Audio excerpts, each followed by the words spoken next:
வணக்கம். என்ன செய்தி பார்க்க போறோம்னு கேட்டீங்கன்னா, காங்கிரஸை அழிக்க அஸ்திவாரம், கூட்டணி கட்சிக்கு எதிராகவே களம் இறங்கின திமுக. காங்கிரஸ்ல ஒருத்தரும் வெற்றி பெறக்கூடாதாம். திமுக ஐடி விங்ஸ் அதிரடியம். இத செல்வ பெருந்தகைக்கு மாணிக்கம் தாக்கூர் அவர்கள் ட்வீட் போட்டு காட்டியிருக்கின்றார்.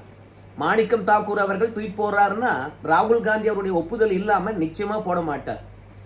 காங்கிரஸை அழிப்பதற்காக திமுக ஐடி விங்ஸ் வேலை பார்க்குதா, இல்ல மாணிக்கம் தாக்கூர் அவர்களை அழிப்பதற்காக திமுக ஐடி விங்ஸ் வேலை பார்க்குதான்னு தெரியல. ஆனால் காங்கிரசுக்கும் திமுகவுக்கும் மோதல் மட்டும் வலுவா இருக்குது.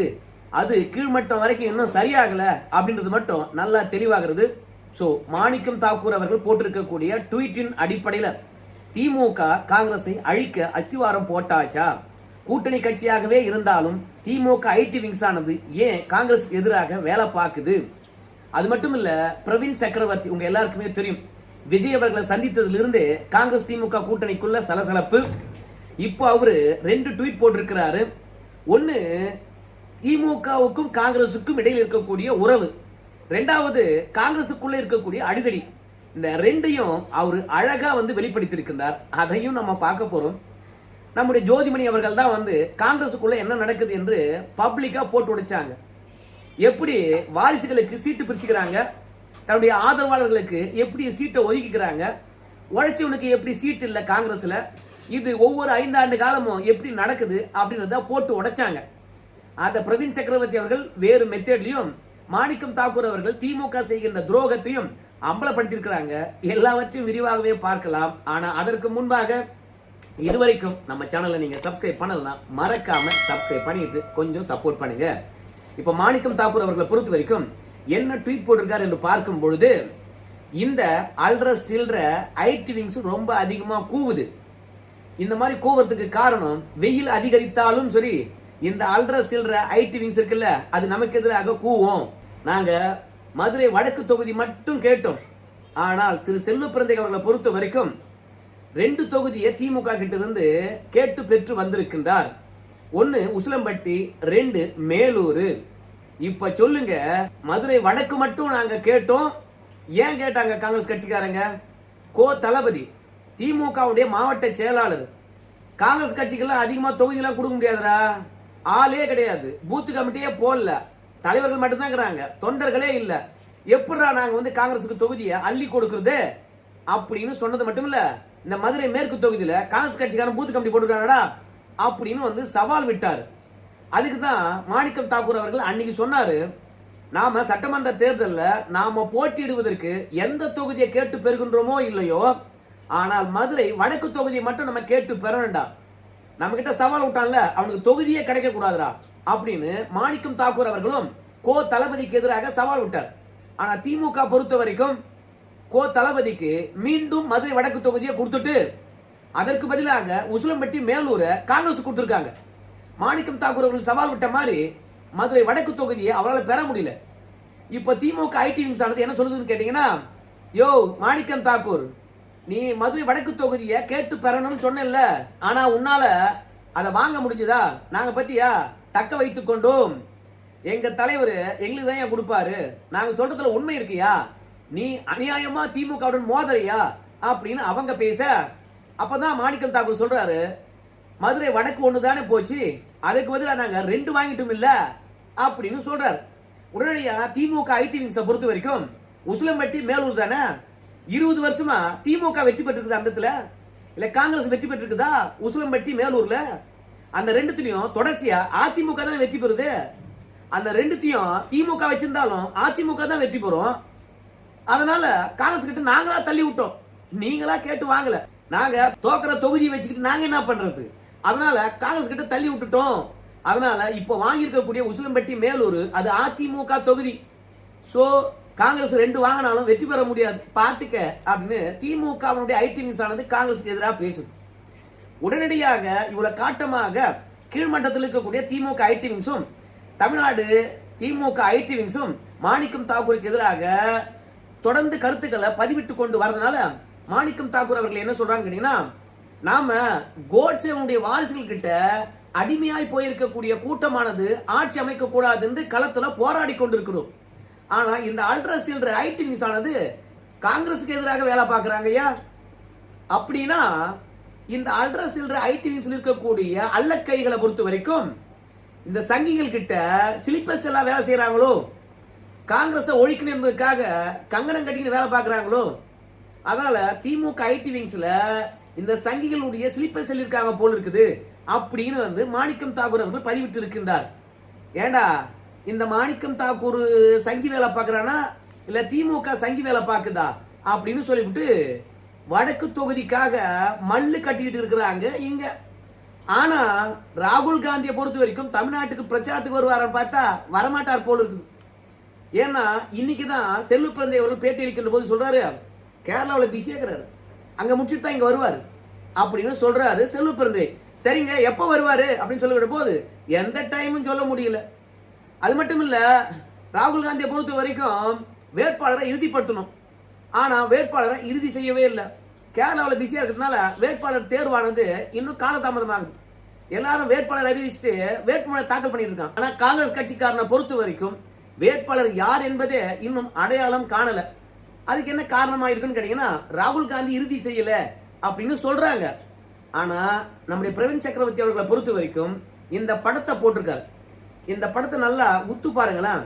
ஒரு பக்கம் பீஸானது சின்னதா இருக்குது, சுத்தி இருக்கிறவங்க எனக்கு உனக்கு என்று போட்டி போடுறாங்க. ஆனா அந்த பக்கம் பீஸா பாத்தீங்கன்னா ரொம்ப பெருசா இருக்குது, எல்லாரும் கையிலையும் ஒன்னு ஒண்ணு வச்சிருக்காங்க, இன்னும் கூட மீதி இருக்குது அந்த பீஸாவுடைய பிளேட்ல. அப்போ இந்த பிரவீன் சக்கரவர்த்தி என்ன சொல்றான்னு கேட்டீங்கன்னா, நீங்களாம் ஒரு தலைவரா, ஒன்னு திமுக கிட்ட அதிக தொகுதிகளை கேட்டு வாங்கணும். உங்களால அதிக தொகுதியை கேட்டு வாங்க முடியலன்னு வச்சுங்களேன், ஏப்பா வேட்பாளருக்கு யாரும் போட்டி போடாதீங்க. நாங்க வந்து பாத்தீங்கன்னா ஒரு மெத்தடை ஃபாலோ பண்ண போறோம். என்ன தெரியுமா? குலுக்கல் முறையில தேர்ந்தெடுத்து போறோம். எல்லாருடைய பெயரையும் குலுக்கி போடுவோம். குலுக்கி போடுகின்ற பொழுது நாம வாங்கின 28 தொகுதியில யார் யாருடைய பேர் வருதோ அவங்க தான் வேட்பாளர், மற்றவங்க ஏத்துக்கிட்டு போயிடணும். அப்படி ஜனநாயக முறைப்படியாவது வந்து குலுக்கல் முறையில வேட்பாளர்களை தேர்ந்தெடுக்கணும். ஆனா வேட்பாளரை வந்து பாத்தீங்கன்னா அப்படி தேர்ந்தெடுப்பதும் கிடையாது. நீங்க என்ன பண்றீங்க, வாங்குற தொகுதிய உங்க ஆதரவாளர் உங்க பிள்ளைங்களுக்கு அப்படியே பிரிச்சுக்கிறீங்க. எங்களை மாதிரி கட்சிக்காக உழைச்சவனுக்கு எங்கடா தொகுதியே அப்படின்னு பிரவீன் சக்கரவர்த்தி அவர்கள் வந்து பதிவிட்டு இருக்கின்றார். அது மட்டும் இல்ல, தேர்தல் முடிவுகளை பொறுத்த வரைக்கும் மாற போறது கிடையாது. ஆனால் வேட்பாளர் தேர்வாவது கொஞ்சம் நியாயமா நடக்கட்டுமே அப்படின்னு வந்து பதிவிட்டு இருக்கின்றார் பிரவீன் சக்கரவர்த்தி. இதுல இருந்து நமக்கு ஒண்ணு உறுதியா தெரியுது. என்ன தெரியுமா? காங்கிரஸ் கட்சிக்குள்ளே இருக்கிறவங்களும் அடிச்சுக்கிறாங்க. ரெண்டாவது, தேர்தலானது நியாயமா நடக்காது அப்படின்னு பிரவீன் சக்கரவர்த்தி அவர்கள் வந்து பதிவிட்டு இருக்கிற மாதிரி தெரியுது. எப்படி தெரியுமா? வேட்பாளர் தேர்வாவது வந்து நியாயமா நடக்கட்டுமே, தேர்தல் முடிவு தான் என்னன்னு தெரிஞ்சு போச்சு அப்படின்னு சொல்றார். மொத்தத்துல காங்கிரஸ ஊத்தி மூட போதியா திமுக? நாம காட்டின அதிரடியில காங்கிரஸை பொறுத்த வரைக்கும் இனி தமிழகத்துல தலையே தூக்க கூடாது அப்படின்னு திமுக காரன் முடிவு எடுத்துட்டான். அதனால தேர்தல் முடிவுகளை பொறுத்த வரைக்கும் காங்கிரஸ் தோற்பதுதான், அந்த முடிவு மாற போறது கிடையாது. ஆனா வேட்பாளர் தேர்வுலயே வந்து பாத்தீங்கன்னா கொஞ்சம் நேர்மையா நீங்க தேர்ந்தெடுத்தீங்கன்னு வச்சுங்களேன், டேய் நாங்க வேட்பாளர் தேர்ந்தெடுக்கின்ற பொழுது நல்லவர்களாக வல்லவர்களாக கையில காசு உள்ளவனாக மக்கள் செல்வாக்கு பெற்றவனாக பார்த்து தான்டா நேர்மையா தேர்ந்தெடுத்தோம்.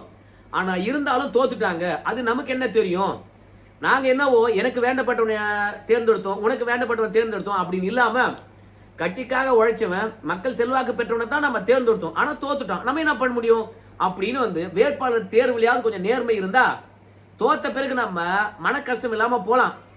ஆனா நம்ம தோக்க போறோம் தெரிந்த பிறகும் எனக்கும் உனக்குன்னு ஏன்டா போட்டி போடுறீங்க, உங்களால பாத்தீங்கன்னா அதிகமான தொகுதியை கேட்டு வாங்க முடியல, அப்புறம் என்னத்துக்கு இப்படி வந்து பாத்தீங்கன்னா உனக்கு எனக்குன்னு சொல்லிட்டு அடித்தடி. சோ ஒன்னு நியாயப்படி குலுக்கல் முறையில வேட்பாளர் தேர்ந்தெடு, இல்லையா நான் யாருக்கும் கொடுக்க மாட்டேன், என்னுடைய விசுவாசிக்கு தான் தருவேன், நீங்களாம் கேட்காதீங்க அப்படின்னு சொல்லிட்டு விருப்பமனே வாங்காத போயிடணும். எல்லா வேலையும் பார்த்து விட்டு அப்புறம் எனக்கு உனக்கு ஏன் தொகுதி பிரிச்சுக்கிறீங்க அப்படின்னு சொல்லிட்டு காங்கிரஸுக்குள்ள நடக்கக்கூடிய அடிதடிய விவரிக்கின்றார். சரி, இப்போ திமுகவும் காங்கிரஸுக்குள்ள இருக்கக்கூடிய மனக்கசவு ஊருக்கே தெரிஞ்சு போச்சு. திமுக பொறுத்த வரையும் காங்கிரஸுக்கு வேலை செய்ய போறது இல்ல, ஆனா காங்கிரஸ் திமுக வேலை செய்யுமா அதுவும் நமக்கு தெரியல. ஏன்னா முட்டல் மோதலானது ரொம்ப அதிகரித்து இருக்கிறது. சரி, ராகுல் காந்தி தமிழகத்துக்கு வருவாரா வரமாட்டாரா அப்படின்னு சொல்லும் பொழுது ராகுல் காந்தி பிரச்சாரத்துக்கு வர்ற மாதிரி தெரியல. ஏன் தெரியுமா? தோக்க போற கூட்டணிக்கு நாம ஏன் போய் தமிழ்நாட்டில் பிரச்சாரம் பண்ணணும்? அதனால நான் பிரச்சாரத்துக்கு வரல அப்படின்றது ராகுல் காந்தியுடைய எண்ணமா இருக்குது. ரெண்டாவது, திமுக காங்கிரசுக்கு உரிய மரியாதையை தர்றதில்லை.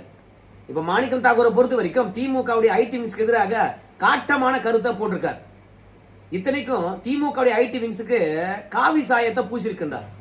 சங்கிகளுடைய ஸ்லீப்பர்ஸ் எல்லாம் இருப்பாங்களோ, அதனால்தான் கோட்சேவுடைய வாரிசு கிட்ட அடிமையா இருக்கக்கூடிய எடப்பாடி பழனிசாமி ஆட்சிக்கு வரக்கூடாதுன்னு நம்ம தடுக்கிறதுக்காக எல்லாத்தையும் விட்டு கொடுத்து போறோம். ஆனா நம்மளையே தோக்கடிக்க பாக்குறானுங்களாப்பா இந்த திமுக காரணங்க அப்படின்னு பதிவிட்டு இருக்கின்றார் என்றால் கண்டிப்பா ராகுல் காந்தியுடைய அனுமதி இல்லாம இதை பதிவிட மாட்டார். ஏன் தெரியுமா? தொடர்ந்து மாணிக்கம் தாக்கூர் அவர்களை பொறுத்த வரைக்கும் திமுக எதிராகவே கருத்து தெரிவிக்கிறாங்க. கூட்டணிக்குள்ள சலசலப்பை ஏற்படுத்திக்கிட்டே இருக்காங்க. எத்தனை நாளைக்கு தான் ஊடகமானது அமைதியா இருந்துகிட்டே இருக்கும்? இன்னைக்கு அமைதியா இருக்கின்ற ஊடகம் நாளைக்கும் அமைதியா இருக்குன்னு சொல்ல முடியுமா? அதனால நம்முடைய மாணிக்கம் தாக்கூர் அவர்கள் வாய் வச்சு சும்மா இருக்க மாட்டாரு. பிரவீன் சக்கரவர்த்தியை பொறுத்த வரைக்கும் வாய் வச்சு சும்மா இருக்க மாட்டாரு. ராகுல் அவங்களை அடக்குங்க அப்படின்னு போய் கம்ப்ளைண்ட் பண்ணுவாங்க.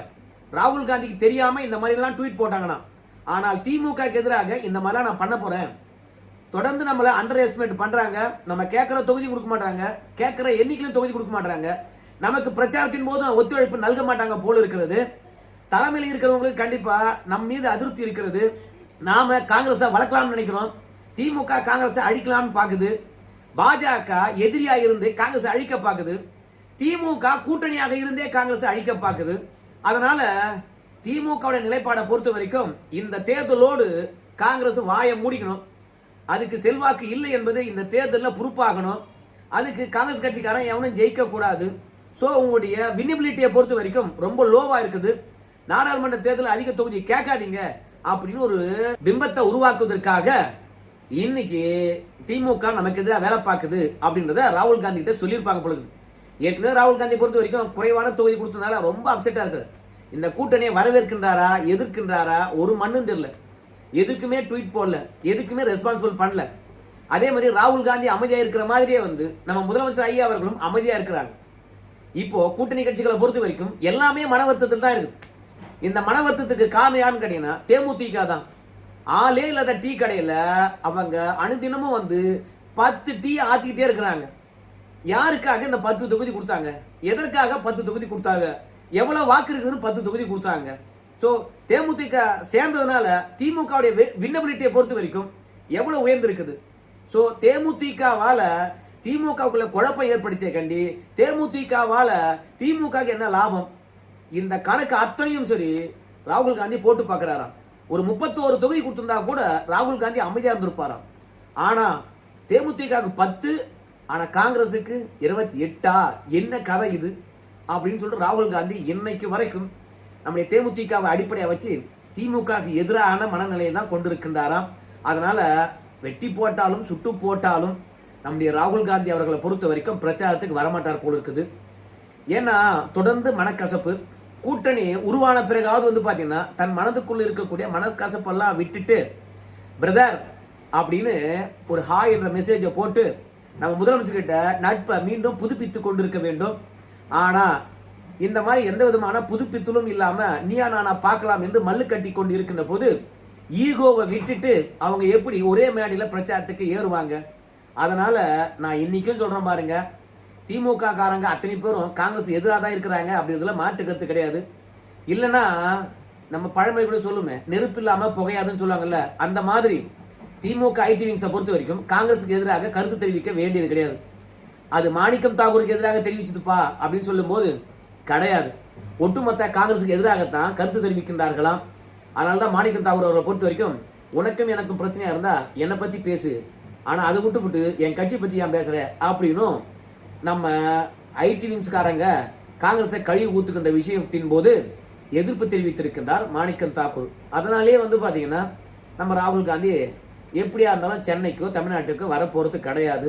ஸோ திமுகக்குள்ள ஆரோக்கியமான இணக்கமான போக்கு காங்கிரசிடம் இல்லை என்பது தெளிவாகிறது. ஸோ காங்கிரஸை எதிர்த்து எவன் என்னாலும் சரி இந்த முறை நிக்கிறவன் வெற்றி பெறுவார் என்பது தெளிவாகிறது. ஏண்டா கிட்டத்தட்ட ஒரு 18 பேர் வெற்றி பெற்ற உடனே எங்க தயவுல எங்களுக்கே டிமாண்ட் வைக்கிறீங்களா? நாங்க வெளியேறி யார் கூட போவோம், விஜயா கூட போவோம்னு சொல்லிட்டு எங்களுக்கே மிரட்டல் விடுறீங்களாடா, நாங்க யாரு காட்டுறோம்டா அப்படின்னு வந்து களத்துல இறங்கி காங்கிரஸை தமிழ்நாட்டிலிருந்து அழிக்காம விடமாட்டோம், நாங்க அஸ்திவாரம் போட்டாச்சு உன்னை அகற்றுவதற்காக அப்படின்னு தான் இந்த செய்திகள்லாம் நமக்கு உணர்த்துகிறது. சரி, திமுக காங்கிரஸ் ஆனது தொகுதி உடன்பாடு ஏற்பட்ட பிறகும் ஏன் அடிச்சுக்கிறாங்க, இதனுடைய பின்னணியில என்ன இருக்குது, தனி மனித விருப்பு இருக்குதா இல்ல கூட்டணிக்குள்ள குழப்பம் இருக்குதா, உங்க கருத்தை சொல்லுங்க. நன்றி.